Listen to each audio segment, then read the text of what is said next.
Salut, bienvenue pour cette nouvelle guidance générale où nous allons passer à l'interprétation du tas numéro 3.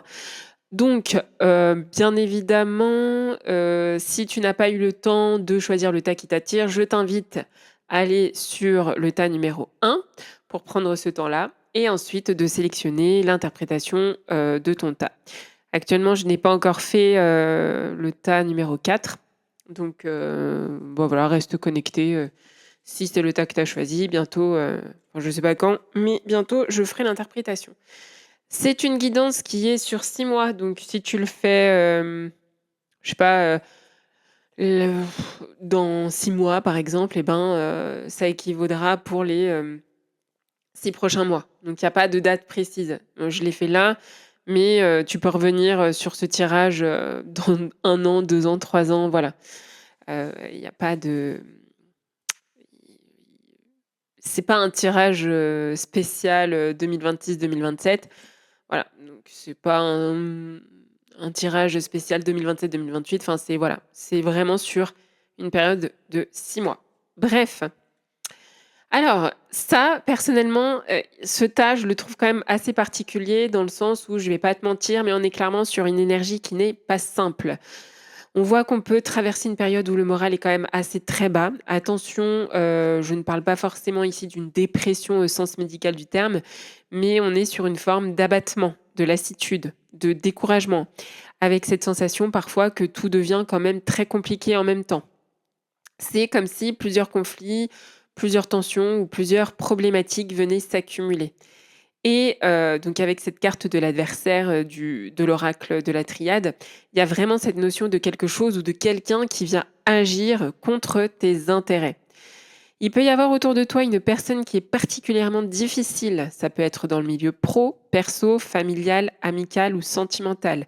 Une personne toxique, une personne avec laquelle tu es dans un rapport de force, quelqu'un qui semble accroché à toi ou à une situation et dont tu as énormément de mal à te dépatouiller. Et tu sais, c'est ce genre de personne qui continue à graviter autour de toi, qui revient, qui provoque, qui critique, qui cherche à garder une forme d'emprise ou qui semble toujours être là pour créer une tension. Donc ça peut être un rival, un concurrent, une personne jalouse, quelqu'un qui agit dans ton dos, une personne qui cherche à te mettre en difficulté ou simplement quelqu'un avec qui les intérêts sont totalement opposés. Et là, franchement, les conflits ressortent quand même très fortement. Certains conflits peuvent appartenir au passé et être encore très présents émotionnellement, mais pour d'autres, attention, il peut y avoir une situation conflictuelle qui risque d'arriver ou qui est déjà en train de se mettre en place. Je vois même pour certaines personnes quelque chose en lien avec la justice, une procédure, une garde à vue, une sanction, une médiation, une situation administrative qui est quand même très importante. Ça peut également concerner des problèmes fiscaux, un endettement, une assurance, un litige ou tout simplement une situation où il faut défendre ses droits. Alors attention, ça ne veut évidemment pas dire que tout le monde qui tombe sur ce tas va vivre une garde à vue ou aller en prison, bien évidemment, mais cette symbolique peut ressortir pour certaines personnes. Ou ça peut représenter plus largement le fait de se sentir coincé, enfermé dans une situation ou prisonnier d'un conflit ou d'un système. Et parfois, la prison peut être aussi intérieure, parce qu'on peut aussi être enfermé dans une colère, enfermé dans une rancune, enfermé dans une ancienne blessure, enfermé dans une histoire qui pourtant est terminée depuis belle lurette. Voilà, donc pour ce tas, il y a aussi le domaine professionnel qui ressort vraiment très fortement. Il peut y avoir énormément de désaccords, des tensions, des rapports de force, une impression d'être attaqué ou même accusé. Pour certains, on peut aller jusqu'à quelque chose de disciplinaire, ou même à une mise à l'écart. Il peut y avoir, une sanction, un conflit avec une hiérarchie ou avec un collègue. Il peut aussi y avoir une situation où tu te dis: «Bon, ça fait X années que je travaille dans ce domaine et maintenant on me casse du sucre sur le dos» et comme si, des choses venaient t'être reprochées et que tu n'en avais pas forcément conscience auparavant et ce ne sont pas forcément de petites accusations. Ça peut t'obliger à te remettre profondément en question. Mais attention, parce que la guidance ne te dit pas forcément «Tu es coupable» ou «L'autre a raison», mais ça vient plutôt te dire: «Mais qu'est-ce que cette situation vient révéler? Est-ce qu'il y a quelque chose que tu n'avais pas vu? Est-ce qu'il y a une injustice contre laquelle où tu devais apprendre à te défendre? Est-ce qu'il y a une limite que tu aurais dû poser depuis longtemps? Ou est-ce qu'il est temps de reconnaître ta part de responsabilité dans une situation? Parce qu'il y a vraiment 2 possibilités ici. Soit tu prends conscience de certaines choses et tu te dis: «Bon, OK, il n'est jamais trop tard pour changer». Ou et peut-être que tu auras, heu, à présenter des excuses. Ou alors à l'inverse, tu pourrais recevoir des excuses de la part de ton adversaire, même si, heu, enfin, voilà. Mais si chacun reste enfermé dans la colère, dans l'ego, dans le combat de pouvoir, alors là, attention parce qu'on peut véritablement tomber au fond du trou émotionnellement. Et c'est là que, du coup, le 5 de coupe du tarot de Marseille prend toute sa force. Parce que le 5 de coupe, en fait, il vient clairement, appuyer sur toute cette énergie. Et ça parle de tristesse, de déception, de regret, du sentiment d'avoir été blessé. Il peut y avoir aussi beaucoup de nostalgie, un événement que l'on a encore du mal à accepter, une situation où on se dit: «Ah, j'aurais voulu que ça se passe autrement». Et finalement, ce qui te fait souffrir, c'est peut-être pas, uniquement ce qui s'est passé, c'est aussi peut-être l'écart entre ce qui s'est passé et ce que tu espérais. Parce que parfois, entre la réalité et le scénario, qu'on peut s'imaginer, il peut y avoir effectivement un grand écart et donc une énorme déception. Pour certains, vous êtes peut-être encore très attaché à une expérience du passé. Ça peut être aussi une relation, un travail, une personne, à une famille, à une version de ta vie qui n'existe plus. Mais on te dit aussi d'apprendre à faire la différence entre perdre quelque chose et ne plus être capable de voir ce qui demeure. Parce que parfois, on a tellement les yeux sur ce qui est perdu, sur ce qui nous a été retiré, sur ce qui nous a blessés, qu'on ne voit plus ce qui est encore là. Mais il reste quelque chose. Il reste des ressources, des personnes, des possibilités. Et j'ai envie de dire, le plus important, c'est que il reste toi. Et là, j'ai vraiment envie d'insister sur quelque chose. Heu, L'adversaire, ça peut être aussi une partie de nous-mêmes. Moi, personnellement, c'est ce que j'appelle le diable ou le démon ou d'autres vont l'appeler Satan. Voilà, donc mais pour moi, cette partie-là, elle est pas extérieure à nous. Pour moi, elle est intérieure à nous. Mais bon, ça, c'est tout un autre débat. Mais voilà, pour moi, c'est nous qui fabriquons le diable et Satan et pas l'inverse. C'est pas quelque chose qui vient d'extérieur à nous. Mais bon, comme je te dis, ça, c'est un autre débat. Mais donc là, en fait, si tu veux, ça vient te dire que il peut y avoir aussi cette partie de nous, donc moi, ce que j'appelle le diable, le démon, ce que tu veux, quoi. La partie de nous qui se critique, qui va nous saboter, qui nous répète, vous savez, cette petite voix-là, des fois, qui nous répète qu'on n'est pas capable, qu'on n'est pas à la hauteur, qu'on va échouer, qu'on doit toujours se défendre, qu'on doit toujours être en guerre. Et il y a peut-être une partie de toi-même que tu vas essayer justement de combattre. Ça peut être aussi une peur, une colère, une blessure, une dépendance affective. Ça peut être aussi un vieux schéma, un besoin de contrôle.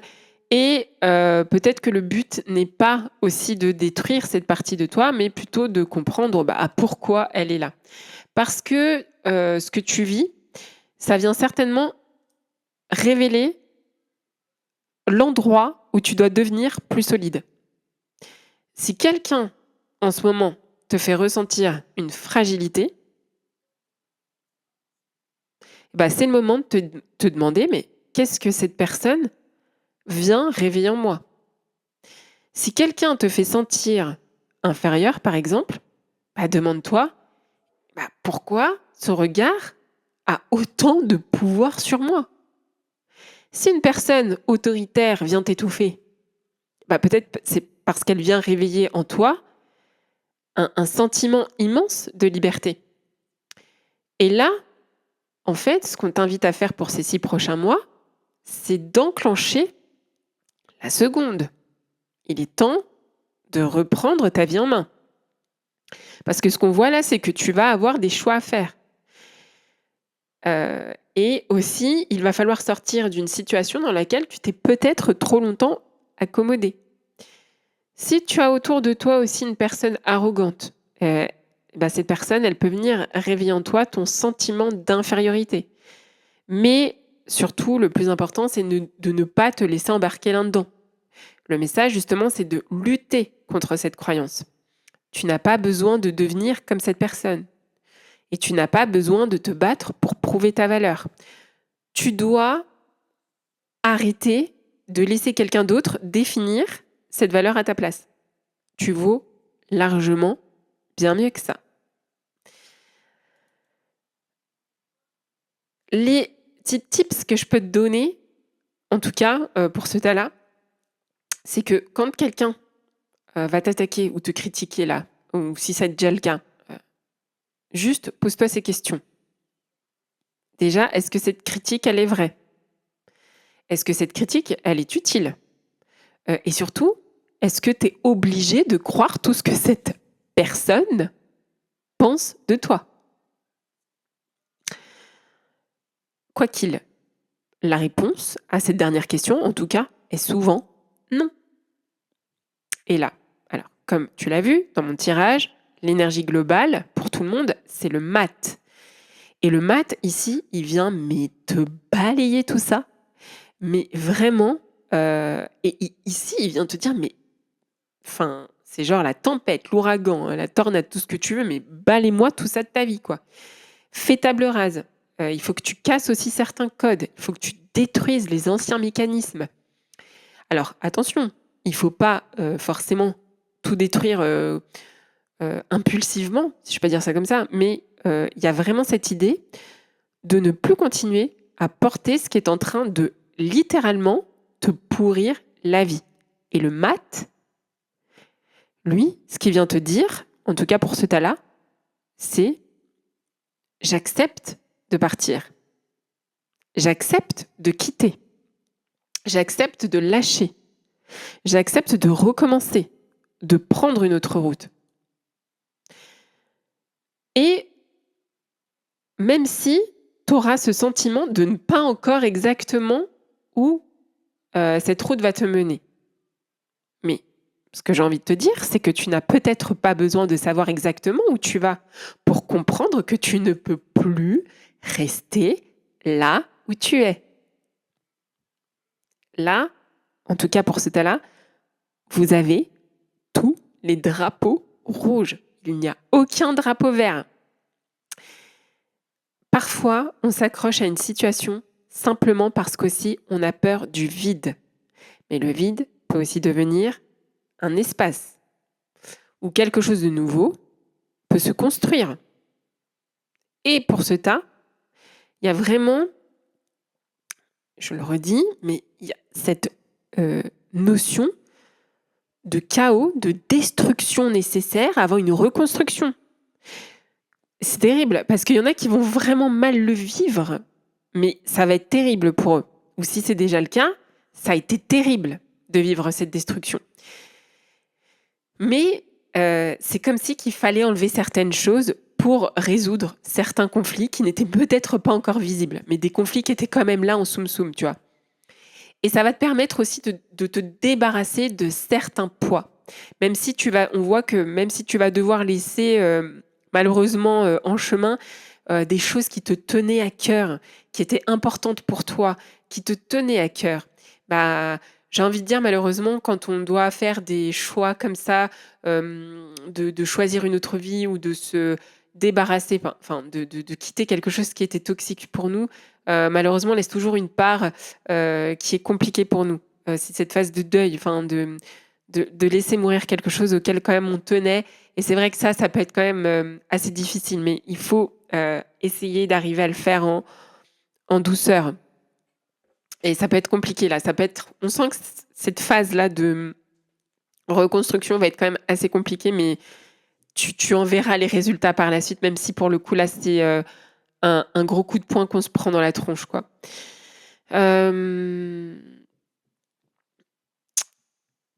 Crois-moi que en tout cas, ce que j'ai envie de dire pour ce tas-là, vous allez vraiment repartir sur de nouvelles bases, quoi. Donc il peut y avoir des rapports de force aussi avec beaucoup de personnes, que ce soit, pareil au travail, dans la famille, dans le couple et même pour certains avec le voisinage. Il peut également être question d'un conflit d'intérêts. Il y a quelque chose qui est très en lien avec un bien immobilier, une maison, un appartement, un héritage, un objet de valeur, un bien matériel, une voiture et j'ai même une histoire de bateau, voilà, qui ressort, hein. On va comprendre des fois, je sais pas. Mais voilà, il y a une histoire avec un bateau. Heu Voilà. Dans le domaine professionnel, donc je vois quand même que pour ce tas, vous allez commencer à mettre des limites, à dire non, à défendre ce qui est important pour toi et surtout à sortir progressivement d'une certaine naïveté. Il y a peut-être une expérience qui ne sera pas vécue comme très sympathique là, si c'est pas arrivé, ça risque d'arriver. Mais ce qu'on veut te dire, c'est que cette expérience pourrait te permettre de développer énormément de discernement. Il faut que tu fasses preuve de discernement, attention. Tu vas peut-être comprendre qu'on ne peut pas toujours faire confiance aussi à tout le monde, que tout le monde, ne mérite pas forcément d'avoir accès à ta vie, à tes projets ou à tes faiblesses. Mais attention, également à ne pas devenir paranoïaque, ou à avoir, des, comment dire? Des adversaires partout. Heu, faire preuve de discernement, ce n'est pas se méfier de tout le monde, c'est apprendre à reconnaître à qui on peut donner sa confiance et surtout jusqu'où. Pour certains, il peut y avoir quelque chose en lien avec les ressources humaines, un contrat ou des détails administratifs. Donc vraiment, ce qu'on te dit là, c'est de bien relire ce que tu signes, de vérifier les dates, les clauses, les conditions, les engagements. S'il y a quelque chose que tu ne comprends pas, c'est le bon moment de demander les explications avant de signer. Ne reste surtout pas dans le flou parce que sinon, tu vas te retrouver dans un truc, mais qui va être complètement pour t'en dépatouiller, ça va être, casse-bonbon, quoi. Il peut également y avoir une histoire de justice, de prud'homme, de médiation, de sanction ou de procédure. Si une telle situation arrive, ne perds pas courage et surtout évite de prendre des décisions uniquement sous le coup de la colère. Documente les faits, garde les échanges importants, demande conseil lorsque c'est nécessaire. Essaie de rester le plus factuel possible parce que parfois, quand on se retrouve face à son adversaire, notre meilleure arme, ce n'est pas de crier le plus fort, c'est de rester clair et surtout d'avoir des éléments factuels et les bons arguments et que tout soit structuré et de savoir exactement ce que l'on défend, ne pas laisser les émotions contrôler ce que l'on cherche à défendre et ce que l'on considère comme injuste. Pour les personnes qui recherchent un emploi ou qui envisagent une reconversion, il y a tout de même de très très belles possibilités, notamment dans les domaines de la justice, du droit de la famille, de la médiation, de la psychologie. Et j'ai quand même une belle réussite qui ressort, surtout si tu es dans un projet de reconversion. Il y a également tout le secteur de la santé qui est pas mal. J'ai notamment l'oncologie, la psychiatrie, les urgences, le travail social hospitalier surtout, ou encore tous les métiers qui sont liés à l'accompagnement des familles. Et je vois également très fortement les métiers en lien avec le deuil. Ça peut être conseiller funéraire, maître ou maîtresse de cérémonie, ça peut être des médiums, ceux qui font des accompagnements dans les périodes de transition et de perte. Voilà. En tout cas, on voit qu'on est dans le fait d'accompagner quelqu'un, qui traverse une perte et de l'aider petit à petit à retrouver ce qui peut encore continuer. Dans le domaine sentimental, alors là, sentimentalement, je ne vais pas vous vendre du rêve, pour ce tas. Pour les 6 prochains mois, je n'ai pas forcément le coup de foudre de l'année. Par contre, excusez-moi du terme, mais des cons, vous en avez rencontré vous là par contre, hein, et peut-être que vous rencontrerez quelques spécimens encore. Ah, c'est possible. Mais plus sérieusement, cette énergie te demande de regarder les relations que tu as vécues avec un peu plus de hauteur. Qu'est-ce que cette relation a changé en toi? Qu'est-ce qu'elle t'a apprise? Qu'est-ce que tu ne veux plus jamais accepter? Et qu'est-ce que, au contraire, tu as découvert sur toi-même grâce à cette expérience?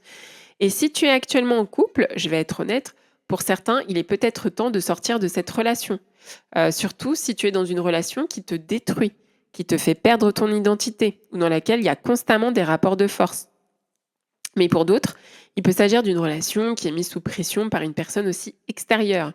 Ça peut être un proche ou quelqu'un de la famille, quelqu'un qui représente beaucoup pour toi ou pour ton partenaire et qui s'oppose à cette relation.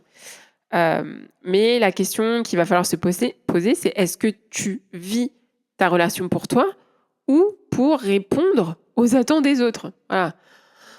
Pour certains couples aussi, c'est très compliqué. Il peut y avoir beaucoup de larmes qui ont été versées, que tu sois toujours dans cette relation ou que cette histoire soit terminée.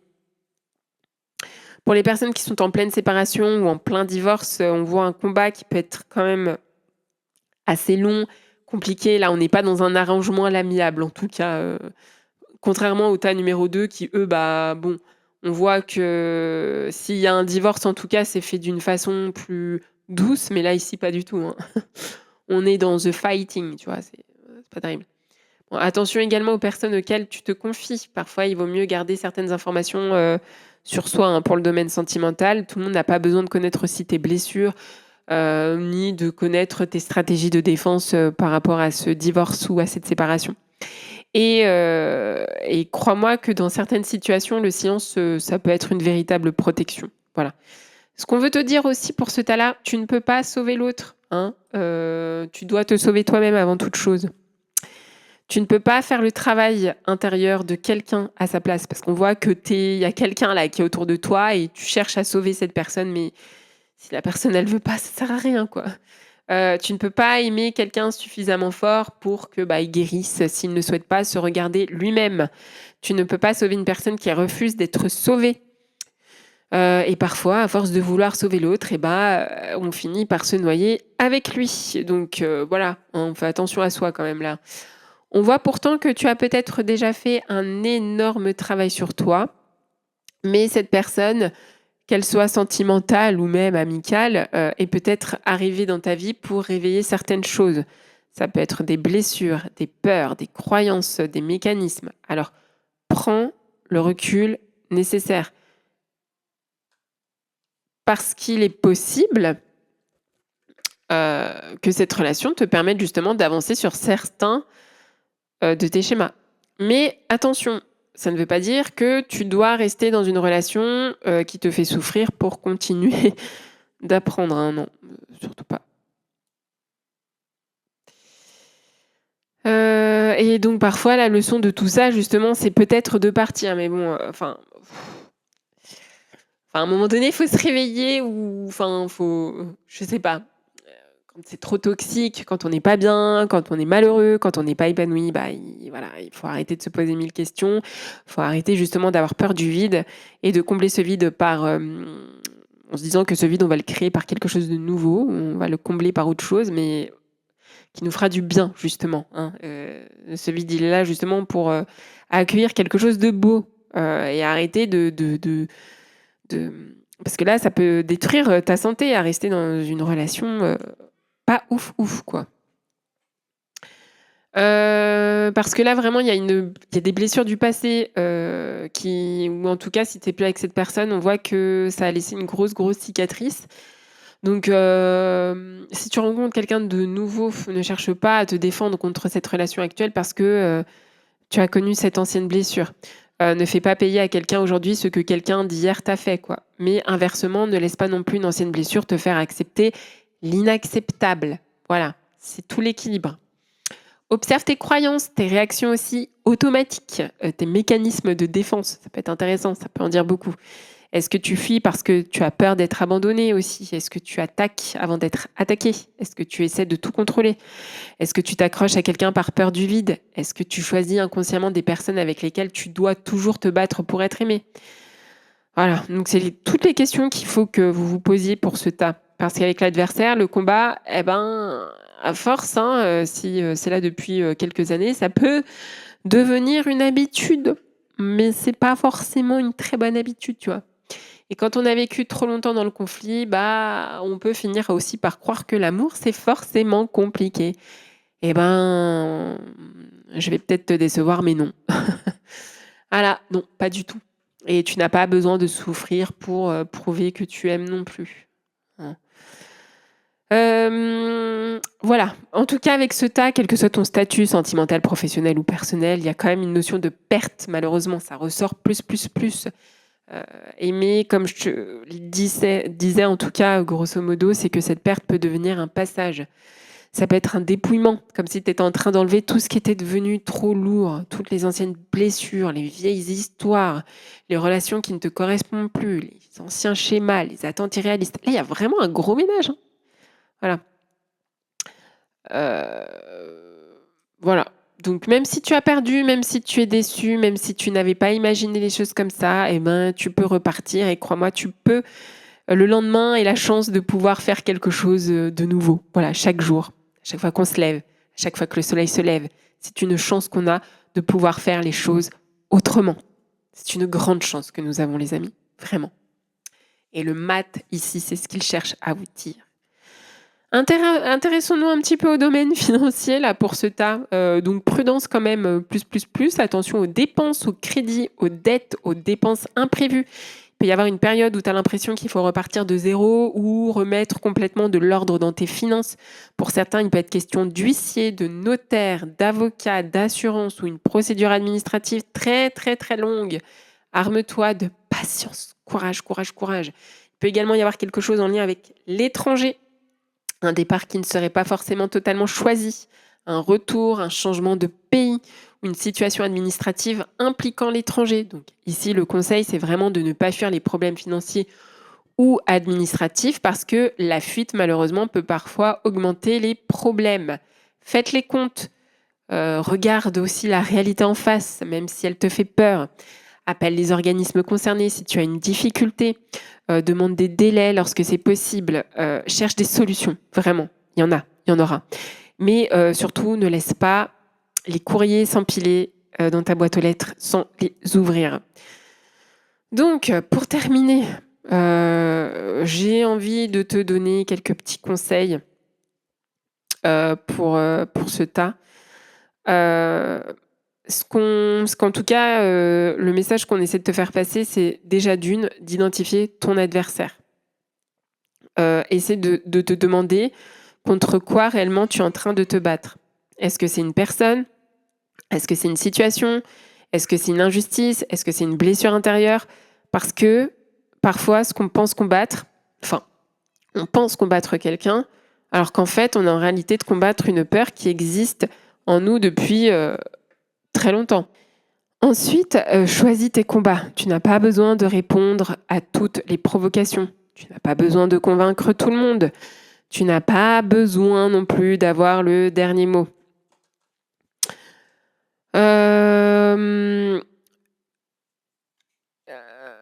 Voilà, donc en fait, il faut savoir quand répondre et quand partir en fait, hein. Il faut aussi faire le deuil qui ne sera jamais, de quelque chose qui ne sera jamais comme tu l'as imaginé. Ça, c'est ressorti quand même, assez plus. C'est important. Ce que ça va être très difficile, mais bon, bah voilà, ça va être une phase compliquée, hein. Parce que on voit que pour ce tas, il y a certaines situations qui ne reviendront jamais comme avant. Et ça peut être dur à vivre. Il y a certaines personnes aussi qui ne deviendront jamais celles que elles espéraient. Il y a certaines histoires qui n'auront peut-être jamais la fin que vous auriez voulu. Mais ça ne veut pas dire aussi que cette histoire est terminée. Ça veut peut-être aussi dire que ce chapitre-là est, ter- est- est terminé, mais que bon, il y en a un autre qui va s'ouvrir. Aussi, ce qu'on te conseille là pour ce tas, si tu as ces périodes où tu ressens énormément de colère, de rage ou de tension intérieure, on te conseille de faire quelque chose de concret avec tes mains, que ce soit de la peinture, du dessin, de la poterie, du jardinage, du tricot, de la cuisine, du bricolage, de l'écriture, mais attention, de l'écriture manuscrite, du modelage, tout ce qui permet en fait de sortir l'énergie de la tête et de la faire passer dans la matière, ça peut être extrêmement libérateur. Ensuite, écris ce que tu devais laisser derrière toi. Tu prends une feuille et tu fais 2 colonnes. Dans la première, tu écris ce que je regrette. On peut avoir des regrets, c'est normal. Et dans la deuxième, ce que cette expérience t'a appris. Parce que, en fait, on voit vraiment avec cette notion de perte, euh,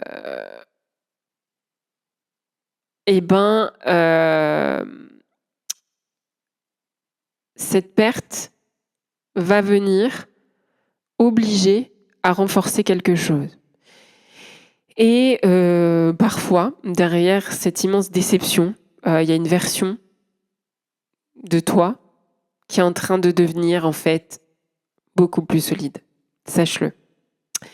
Alors oui, je ne vais pas vous mentir, pour ce tas, les 6 prochains mois ne semblent pas être de tout repos. Donc, comme je te disais, il peut y avoir des conflits, des séparations, des déceptions, beaucoup de déceptions d'ailleurs, des rapports de force, des problèmes administratifs ou financiers, des situations qui vont vous obliger à revoir certaines choses. Mais tout ça, c'est pas comme une condamnation. Comme je le disais, c'est vraiment comme une grosse période de nettoyage. Comme si certaines choses qui ne tenaient plus debout devaient être détruites pour que vous puissiez enfin reconstruire quelque chose de plus solide. Je le répète. Et peut-être que là, ce qui va être vraiment la vraie victoire, là, ce ne sera pas de battre ce que tu considères être ton adversaire, mais je pense que là, ce qu'on va vouloir te dire, c'est regarde ce qui te fait souffrir. Et on vous met face à dans ce temps, en fait, on vous met face à ça. Regarde ce qui te fait souffrir. Regarde ce que tu as perdu. Regarde ce contre quoi tu te bats. Mais ne reste pas là. Apprends. Tu vois ce que je veux dire ? Comprends. Et pleure s'il le faut. Fais ton deuil. Pose tes limites. Défends-toi lorsque nécessaire. Mais ensuite, tu reprends ton sac. Tu balaies ce qui doit être balayé et tu avances. Parce que ce qu'on croit être la fin de quelque chose n'est en réalité que le début d'une nouvelle route. Et surtout, surtout, surtout, surtout, ne perds pas courage. Voilà, c'est terminé. Prends bien soin de toi et de ton énergie. Et rappelle-toi, parfois l'adversaire ne vient pas uniquement pour te barrer la route. Il peut aussi en fait te révéler la force que tu ne savais pas encore que tu possédais. Allez, on se dit à très bientôt. Ciao. Ah oui, et surtout, on se retrouve pour la fin avec ceux qui ont choisi le tas numéro 4. Ce sera bientôt à vous. Ciao.